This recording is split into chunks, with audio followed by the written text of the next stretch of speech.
Mel, thanks for stopping by. Well, thank you. So from our last conversation on Success Talks, we talked about the role that the 5-second rule plays in our brains. Yes. Our confidence and even our anxieties. Yes. So I know we covered a lot of ground in that interview. So I want to follow up on a few specific topics. So first, though, to recap, we explained the 5-second rule for us. Yes, real quick. It's super simple. It's going to sound kind of stupid. You can use it immediately once you hear it.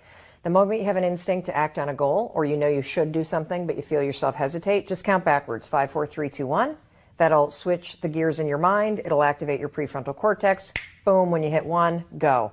There's a 5-second window between your instincts that change your life and your mind killing them. So it's critical that you learn how to wake up and take control in that moment. And you know, the 5-second rule is going to help you do that as a tool for change and for making powerful decisions. So you say that our brains are built to protect us from change and the scary things in life. Yes. But to hone on the point that these are our brains. So what does our body do in those instances when we're faced with those scary things in life? Well, so one of my favorite uses of the 5-second rule is to use it for mind control. And I say that with a complete straight face. Right. Not okay. So I used to be someone that suffered from tremendous anxiety. I took Zoloft for 20 years after panic attacks started in law school. And Zoloft was a wonderful drug for me to take. I kind of thought about anxiety a lot like, all right, if I were diabetic, I would take insulin. There's no shame in mental health. We've all got something going on. Take the drugs, stabilize your body, and get on with your life. And about 4 years ago, I started to wonder, and you know, this is a personal story. I started to wonder, could I use the 5-second rule to actually control my thoughts? Could I use it to cure myself of anxiety? Now, the answer is yes, you can, and yes, you should.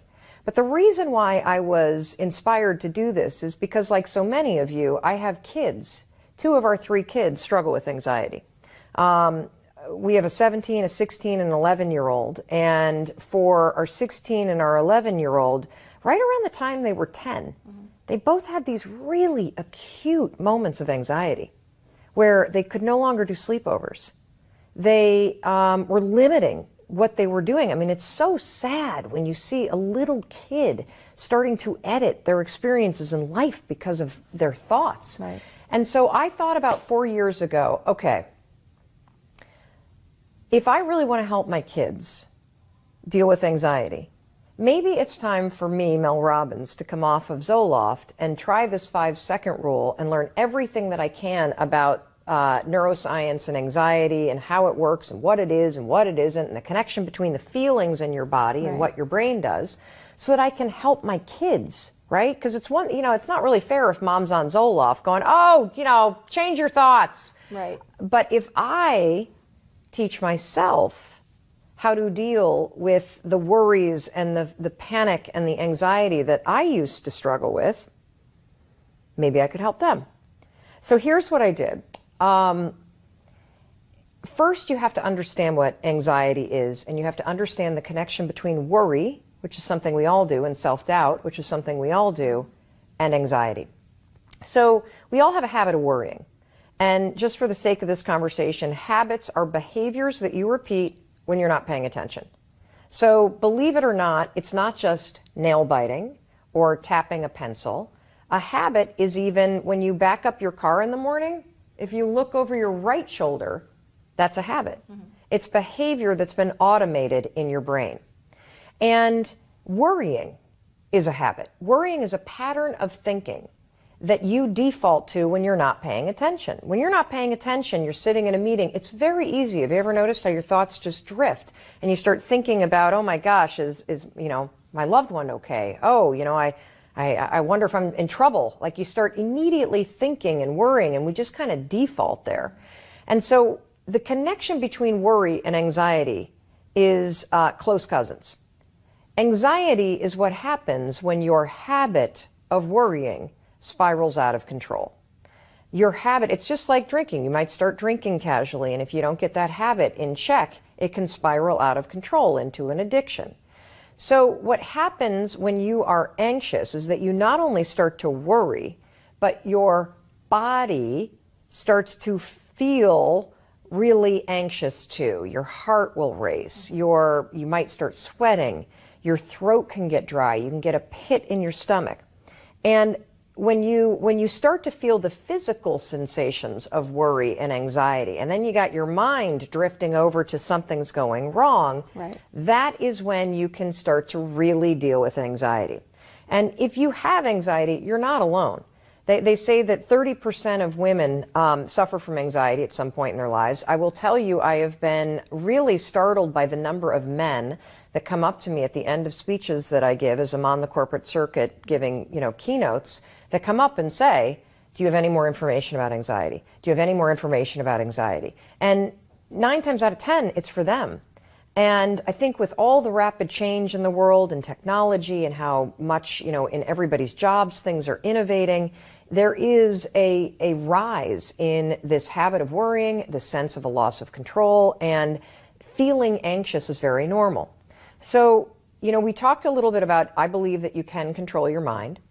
It's important for you to foundationally understand that anxiety and worry are the same thing. It's just that your body starts to get agitated, and that's when we call worrying anxiety. Mm-hmm. And you can actually beat it.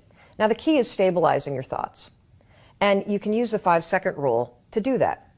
One other thing I want to explain to you, and this is something that I was just on with Dr. Oz on his syndicated talk show talking about, is this exact conversation. How do you use the 5-second rule to cure your anxiety, to control your emotions, to stop yourself from melting down? And here's something that you need to understand. First of all, when it comes to your body, in your body, there's no difference in your body between feeling excited and feeling anxious. No difference whatsoever. So what do you feel when you're excited about something? You're going to go to, who's somebody you would love to see in concert? Sting. Okay, oh, Sting. So Sting is playing. You've got incredible tickets. You are standing right there at the stage. The music's starting. He's about to come on. What are you feeling in your body? Those butterflies, that kind of, the literal kind of flutter inside. Yes, exactly. And that we call excitement because you're there, you're going to see Sting, this is going to be amazing. Now, when you're worried about something or you're anxious about something, maybe you have to speak up, maybe you have to give a speech, maybe you have a tough conversation that you've got to have about the IEP for your kid and the advocacy that they need. Maybe you got to talk about your, getting a raise. Maybe you've launched a new business and you really want to share it with your friend. Right before you're about to do that thing that you've never done, that you feel a little uncertain or a little insecure about, right? What does your body feel like? Exact same thing, right? Yeah. You got the butterflies. You might start sweating a little bit. Your heart might race. Now, the only difference between Shelby being at the Sting concert and you standing outside the meeting at your kid's school going in to talk about IEPs and, getting help for your kid, which was something that made me very nervous. The only difference between those two scenarios, because our bodies are doing the same thing, is that Shelby's brain is saying, oh my gosh, I'm so excited, Sting is about to come. Oh my gosh, she's not saying, I'm so nervous. I'm so nervous. Oh my gosh, I'm at a concert and oh, something must be wrong because I feel butterflies. No, she's like, Sting's about to come, yes! Right? Yeah. Your brain is telling you. Your brain has context. In this situation over here, you see a friend. You have this new business you've launched. You really want to share this idea with your friend. But you got butterflies in your stomach. Your brain says something different than what Shelby's brain is saying. It's going, uh-oh. She might think you're pushy. Maybe you shouldn't talk to her. This is not a good idea. You're not fully trained yet in this stuff. Or, you're not ready to have this conversation. Who do you think you are to have this conversation? Or, no. Your mind starts to get worried and basically says a bunch of negative garbage. Your body, by the way, excitement, fear, same thing. Excitement, anxiety, same thing. Excitement, uncertainty, same thing. Excitement, fear, exact same thing in your body. She's not afraid of Sting coming on stage, but her body is having all the same signals as if you were afraid of him. Seriously. So the only difference between excitement, fear, anxiety, worry, uncertainty, and stress is what your brain says it is. We can use that to our advantage to cure anxiety and to cure the habits of self-doubt. Here's how you're going to do it. You're going to use the 5-second rule to trick your mind into thinking that you're excited instead of thinking thoughts that actually expand the nerves, the anxiousness, all that stuff. So you use the 5-second rule in combination with what we call an anchor thought. An anchor thought is a thought that makes you excited. It's a thought that makes you happy. It's a thought that will help you stabilize your brain. Because Shelby could have easily, at the Sting concert, taken the butterflies in her stomach and started catastrophizing. Right. Sting's not coming. I'm going to get trampled. Right. I feel claustrophobic. Oh my God. Like, you could have done that, but she didn't, because her brain had something else that it was willing to anchor on, to ground her, right? And excitement. So what you're going to do, let's just take the scenario of you have a meeting that's making you really anxious. You have a presentation you're going to have to give. You have something that's important to you, and you're worried you're not going to be able to make this sale happen or make the IEP happen or whatever it may be. Outside the meeting, the moment you feel yourself starting to worry, the butterflies are kicking in, you're starting to go Niagara Falls down under your armpits. 5, 4, 3, 2, 1. Now, why would you want to count? The reason why you want to count is because, remember, thinking patterns can be habits. And so when you get into the habit of doubting yourself and worrying, you're now in the interior part of your brain, and that can easily take over and expand and escalate the situation. So you want to cut that off, and you want to stabilize what's happening by activating your prefrontal cortex. You're going to go 5, 4, 3, 2, 1. That's going to activate this puppy up here. Now that your mind is awakened in terms of the frontal lobe being awakened, you're ready to accept a new thought. You can't just stand there outside I've tried this. I've had psychologists for years tell me, oh, just change the channel. Right. Your brain Right. is like a TV, just change the channel. No, it's not. My brain is more like a freight train that is moving at an agitated state of 65 miles an hour. And if I try to just switch the thought, the train is going to jump the tracks. Yeah. You cannot go from a state of agitation to you can't do it. Right. But you can slow a state of agitation down. And the way you do it is the 5-second rule. So you're feeling the butterflies, you're feeling the nerves, you're feeling the armpit sweating. 5, 4, 3, 2, 1. That'll stabilize the situation and stop your mind from expanding and making it worse. Now you can take that anchor thought.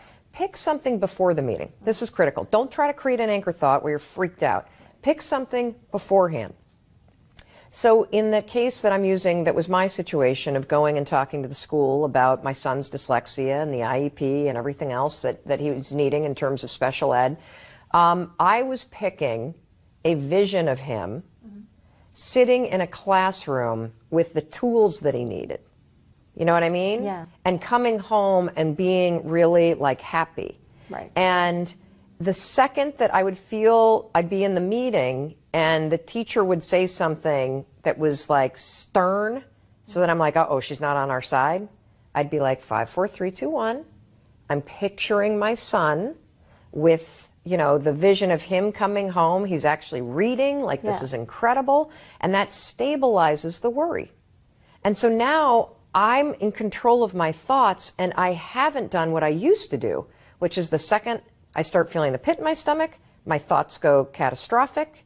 They're not going to give him the services. My son is going to never read. He's going to be bullied. This is going to... Right. And now, by the way, if I were to have allowed that to happen, when your mind starts to go worry and anxious, it hijacks your thinking capacity. They've done all these studies with brain capacity about what happens to your mind when you worry. And you actually cannot focus on anything else once it gets too big. Right. So using this technique, you'll be able to stay present in a meeting. You'll be able to stay present in a situation. You'll be able to stay present in a conversation or with another person or on a plane, so that you can control what you're thinking. And so I personally have used 5, 4, 3, 2, 1, marry it with an anchor thought to cure myself of anxiety. I haven't taken Zoloft in 4 years. I haven't had a panic attack. I don't even worry about anything. And, this ties into confidence so tightly, because confidence is a skill, and it's a skill that you build. And you build it only one way. You cannot think your way to being more confident. You have to prove it to yourself through action. And, you know, the thing about confidence that's really interesting is that the more that you start to use it to stop worrying, you'll actually see yourself moving forward in your life. Using confidence to stop, like using the anchor 5-second rule to stop worrying. Yeah. It's just a tool. That's all it is. Right. It's just a little tool that helps you wake up and, you know, kind of take control and redirect your thoughts and really have power in the moment and power over your decisions. But there's a really important connection to confidence, because as you start to lower self-doubt and worry, right, you will actually be able to push yourself to take actions or to speak up when normally you wouldn't. When you see yourself taking those actions, and when you see yourself beating fear and your excuses, you build the skill of confidence. You're seeing yourself as the kind of person that you can rely on. And that is what confidence is. Confidence is not a personality trait. It's actually the ability to go from thought into action. So trust yourself that you can do this, that you're capable of doing it. And I think it's even more than that. I think it's this idea that, because you might not trust yourself. Right. I think that confidence is the willingness to try, knowing that you'll either succeed or you'll survive. Right? You're going to either succeed or you're going to survive, but damn it, you're going to try. Right. And when you become the kind of person that has that mentality of, hey, I'll either survive this thing, this conversation, or I'm going to be successful. Yeah. But either way, I'm going to have it. That is the mental shift that will help you start to build the skill of confidence. And most people think that hey, confidence is a belief. It is, you know, the more that you see yourself doing things and the more you build competency in something, you start to have less anxiety about it, right? So that's why you believe in yourself. Right. But for those of us that don't believe in ourselves, being told that confidence is believing in yourself, that is horrible advice, because you don't know what to do. Well, I don't believe in myself, so don't tell me confidence is believing in myself. I know I don't. Tell me how to build confidence. Right. Well, confidence is built one push at a time. Confidence is built by wrangling those thoughts that you have that stop you, tuning them down, 5, 4, 3, 2, 1, and pushing forward, knowing you'll succeed or you'll survive, but damn it, you're going to try. Well, I like that dichotomy of between not succeed or fail, but succeed or survive. Correct. That this isn't, you know, whatever you're scared of doing, one, the fact that you're scared of it shows that you're worried about it. And you're saying that worry is a habit. Yeah.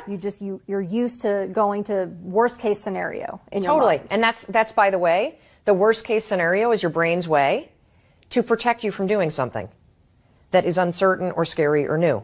So part of your wiring is that you're hardwired in your brain to, within an instant, go worst case scenario, because your brain is worried about things that are uncertain, scary, or new. So yes, it's a habit, and it's also a mechanism in your mind that is tricking you into staying safe. And so the key then to confidence, one, so you're saying that confidence it's not a trait, it's a skill. Yes. So implying that it can be built, it can be practiced. Oh, absolutely. Let me prove to you. If I told you right now that to list everybody in your life that makes you feel good about yourself, okay? Those are people that make you feel confident. Now list everybody in your life that when you're around them, you shrink. You feel a little uncomfortable. You feel a little on edge. You don't feel like you can trust them. Those are people that make you feel like insecure. So confidence there are certain areas of your life where you are confident. There's certain areas in your life where you're not confident. There are skills that you have, whether it's cooking or gardening or selling, or my husband is like the greatest guy on the planet with Excel. He can do anything on an Excel spreadsheet. And I can't do anything on an Excel spreadsheet. But so there are skills that you know you can do. You don't even have to think about it. You're not worried about having to do it. I'm that same way about public speaking. Don't even have to think about it. Don't even have to worry, because I've practiced it for so long. There are things that I'm terrible at, that I lack confidence in. But I could build confidence by practicing it. I could build confidence in myself around people that make me insecure if I were to study the triggers as to why I feel insecure. If I were to have conversations with those people, or if I were to become confident enough to distance myself. So your confidence is a skill set, like a muscle, that gets built based on experiences, based on the actions that you take, and it's something that's fully within your control and that can be worked on. And for women, oh my gosh, the number one factor in a woman's success is confidence. perceived confidence Yeah. more important than anything. More important than anything. So self-confidence or perceived confidence, are those different things? Very different things. So confidence, there are basically a couple different buckets of confidence. There's the internal mindset confidence that a lot of us don't have, that you can build as a skill through action. There is the competency confidence that comes through gaining by practicing competency. And then there is the external confidence that you project that other people perceive. Here's something that every single woman needs to know. Harvard Business School just wrote up about this study where they asked a ton of managers across different industries, what is the number one reason why you're not promoting your female, people that you're managing? Do you know what the manager said? Number one reason. I thought she lacked the confidence for the new role. Now here's the kicker. A kick in the gut, by the way, is that the managers were uncomfortable telling you, the woman, that she lacked confidence. Well, because they didn't want to be called sexist, and more importantly, they had no idea how to actually coach somebody into becoming more confident. If you're perceived as confident, you make more money, you advance faster, you have more satisfaction in what you're doing. And the thing that I want every single woman on the planet to understand is that confidence is not a personality trait. You can be extroverted and talk a lot and have zero belief in yourself. That's how I used to be. I used to be the loudmouth, bossy person that didn't believe a word that was coming out of my mouth, didn't like myself, none of it. There are tons of folks that are insecure, that it's uncomfortable to talk into a meeting. You're not lacking confidence. You believe in your ideas. You're lacking the courage to actually step out of your comfort zone. The one piece of advice that I want every single woman to know is that there are two kinds of work. There's visible work and there's invisible work. You only get credit for visible work. Visible work is how you behave in a meeting. That's a very, very important place to practice the skill of confidence. What do you do to practice the skill of confidence? Number one, stop taking notes and just take note. If you have an important meeting, I used to be a lawyer, and you need all the details, hit the memo transcribe thing on your phone. Let Siri take the notes for you. Then take that file, go straight to YouTube, make it a private file, upload it. You know what YouTube will do? Transcribe it. Transcribe it for free. So now you got your notes. But I don't ever want to see you in a meeting like this. Not like this. Because what is that? You're in a visible place. What you're projecting is that you're not part of the meeting. You're just there taking notes. Your physicality is bent over, so now your brain is focused on transcribing. I want you sitting back. I want you taking note about a few things, and then I want you to do something that may feel uncomfortable. 5, 4, 3, 2, 1. Do not leave a meeting without ever talking. Don't do it. It is a very visible place for you to be seen. Here's another thing I want you to do. If you're uncomfortable sharing your ideas, and I have been startled by the number of people that write us from around the world that say that their biggest fear in their career was actually speaking in meetings and sharing their ideas. Biggest fear. And they started using the 5-second rule, changing everything about their career trajectory. So one of the things I want you to do in meetings, obviously just take note, don't take notes. I want you to speak in a meeting. If you're uncomfortable, you don't have to share an idea. Comment. I know we're wrapping up, but I just wanted to say in listening to all these ideas, I think Shelby's suggestion was a really important strategic consideration that I really liked a lot. That's it. Now, did you pick up on one word that I used? No. Strategic. They have done studies. This is psycho research, because it'll make you really mad when you hear this. They've done studies where they coach women executives to use the word strategic in visible settings. Conversations with your bosses, how you behave in meetings, emails. Within 1 year of coaching women just to say the stupid word strategic, strategery. Strategery. Yes. The annual reviews and the remarks for how executives are perceived as strategic contributors jumps dramatically. Simply by using the word. Here's another thing to pay attention to. Your emails. Are they to the point? Do you have the confidence to write an email that is to the point, or do you ramble and go all over the place and the I thinks and explain yourself? So The most important thing that you can develop and work on for yourself, particularly for women, is the skill of confidence. Pay attention to visible versus invisible work. Raise your visibility by practicing small acts of confidence. Use the 5-second rule to interrupt the habits of taking notes, of saying I'm sorry, of writing long-winded emails, of not elevating your ideas. Right. And you'll be surprised by what happens. There's a lot here to talk about, and that's the thing. I wish we could go on for hours. Well, but, what's something that your success readers and your listeners what are some of the big issues? And I'll tell you how to use the 5-second rule to immediately, in combination with the latest research, to solve them. Well, and I think anxiety is a big one there. Yeah. Because that's something that people don't talk about. Yes. And especially, I love the fact that you said that, you take medication for your heart, you take medication for diabetes. Yeah. Some people have to take medication Of course. for anxiety and for depression. Yes. I think that's an important point, because people will automatically, when you're beating yourself up in your brain, you are also thinking that it's something to be ashamed of if you're suffering from anxiety or if you're suffering from depression. Welcome to the club. And that's the thing, is that's what I love what you're saying, though, is that everybody has it. Really, everybody does. Yeah, and if you don't have it, somebody you love does. Yeah. And so understanding what it is and what it isn't is super, super important. And if you have somebody that has panic attacks, that's even one more step removed from anxiety. We talked about anxiety and worry earlier. When somebody that you love goes into a state of panic, what we know is that their bodies have now gotten the body experience, the heart racing, the sweating, because they didn't stabilize their thoughts, and the spotlight effect took over, and now the brain is magnifying what's going on. Now the brain is in an emergency state. And the brain is now really believes that you're having a heart attack, or believes that your life is in danger. So if you have a loved one that suffers from panic attacks, what you've probably experienced is that they immediately need to leave the room. They immediately start thinking that they're having a heart attack.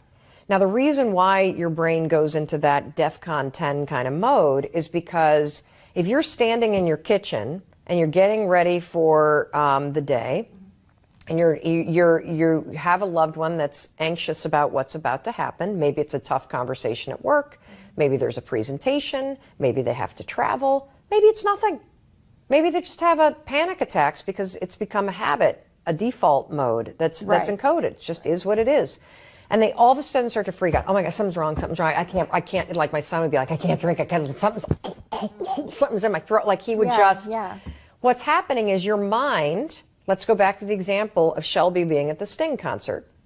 When she's at the Sting concert and her body starts to get butterflies, the mind has context for why there are butterflies, and it calls it excitement. If you're standing in your kitchen and you start to obsess over a conversation you need to have with your boss, or you start to obsess over something that you're nervous about doing in the business that you're building, and your body starts to then match those thoughts, and you get the butterflies and the sweats, first level is going to be anxiety. The thoughts are going to start to spiral. You're going to start to obsess over what you have to do. You're going to do that worst case scenario thing. If you don't 5, 4, 3, 2, 1 and stabilize your mind and interrupt that pattern, what's going to happen next is your body will go into full panic mode. Because if your thoughts get super crazy and worried, your brain is going to start to go, holy, what is going on? She must be having a heart attack because she's standing in a kitchen and this doesn't make any sense. Why would her body be freaking out? Right. Your body's freaking out because I've let my thoughts go bananas. So now my heart's really racing. So now my mind's going,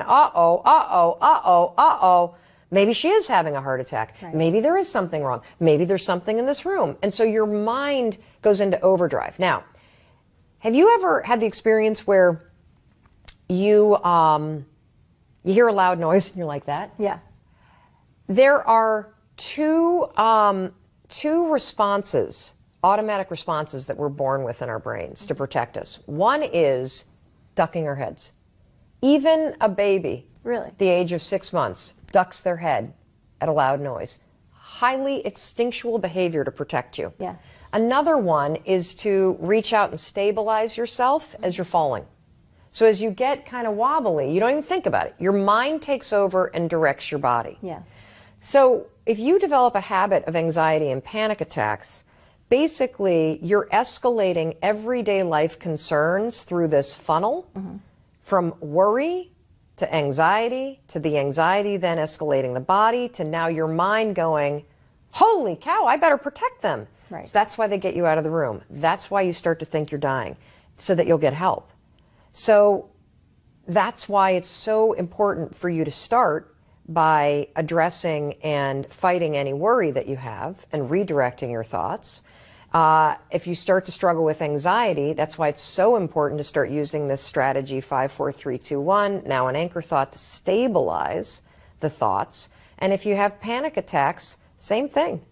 Exact same thing. Now, it's going to be very hard to get somebody out of a panic attack. The best way to deal with a panic attack is to just sit with the person and say, and what else? And what else? Tell me what else you're worried about. Tell me, because if you can get all those thoughts out of the head. So tell them to verbalize all that stuff. Yes. Talk. And then slowly, and have them walk as they're doing it.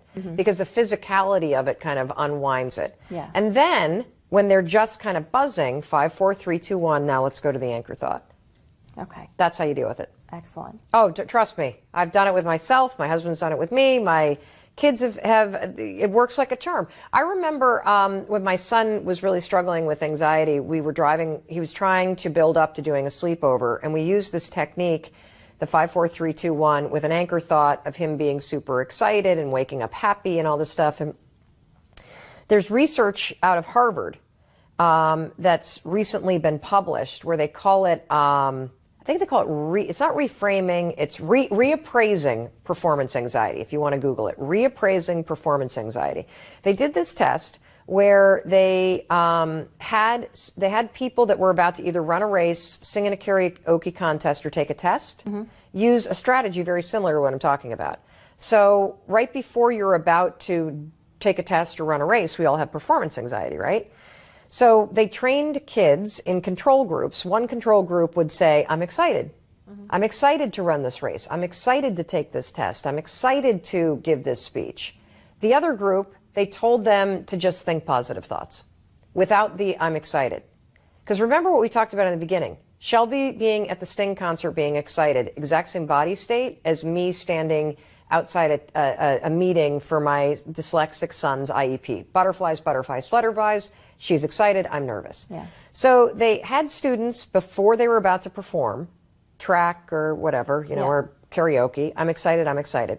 In every single instance, every single one, they perform better. Why?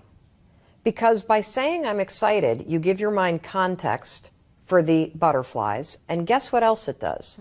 It doesn't allow worry to hijack your mind, so you can actually now have your full prefrontal cortex to focus on performing, because you're not focused on managing all this garbage. Right. Works in study after study after study. Not only, you might not lose the jitters, but you gain control of your brain. Right. That's a huge thing right there. Terrific. Thank you so much, Mel, for joining us, and we'll talk soon. Thank you. Absolutely.